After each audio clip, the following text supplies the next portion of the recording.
Hey guys, welcome back to a new video. I'm Stephanie West. I'm a licensed counselor here in the state of Michigan, and I am owner and operator of In Progress Counseling.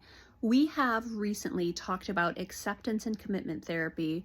We've talked about acceptance being the launching point for change. We're also going to talk today about acceptance being a launching point for confidence. And I'm going to use the work, I believe it's Henry Cloud, who did the Boundary series with John Townsend. If I'm misquoting him, sincerest apologies. You'll notice that's a trend in my videos. Unfortunately, I do not document every phrase that I love. I probably should cite it better. But I do believe that the definition given by Henry Cloud is that confidence is being not more than you are and not less than you are. It means being who you are. Now, what that would mean for many people is some self-knowledge, some self-discovery, some self-awareness, and then an acceptance of who we are as individuals, an acceptance of our diversity, an acceptance of my strengths and my limitations, an acceptance of sometimes I'm a beginner and I have developing skills and emerging skills, acceptance that there are skills that I don't yet have, and acceptance that there are some skills that I probably never will actually develop, unfortunately. But not being more than myself is actually a really good way to navigate the world. I don't need to be more than what I am equipped with, what I am called to do, and where I'm invited in. I also shouldn't put forward that I'm less than. I shouldn't sell myself as incompetent or incapable. I shouldn't sit in the space of I don't have skills, I don't have talents, there's not much I can do. I'm a perpetual mess up. I'm someone who just can't get my act together. Because that's not true typically either. While there might be some areas in our life where we're not yet, full throttle in all of the behaviors we would like, it doesn't make us perpetual mess ups either.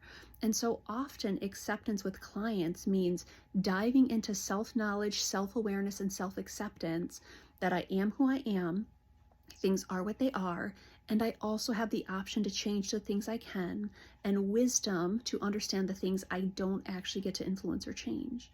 And so I personally, Steph, want to use my time and my efforts developing skills that I find to be important, identifying things as they show up that I can work on, but also in some areas cutting my losses and saying, you know what?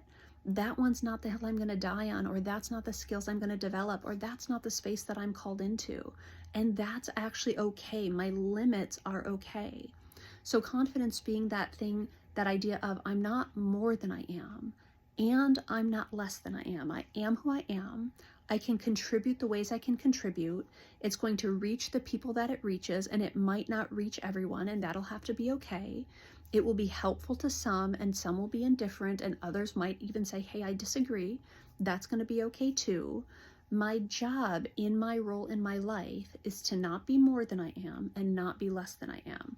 That's what we're going to invite in here today. Can you walk confidently in your life? Is something like self-knowledge and self-awareness and self-discovery, are those things that might be useful to you? That is something that therapy can be really valuable with. One of the things that we do here is we work on slowing things down enough to say, hey, what was that, or what is that, or what is it that I'm doing? Why am I doing that? What's my goal? We slow it down, we dive in, we try to organize, make choices, and we really work on acceptance, because that is one of the launching points for being able to be a touch more sure-footed in the lives we've been invited into.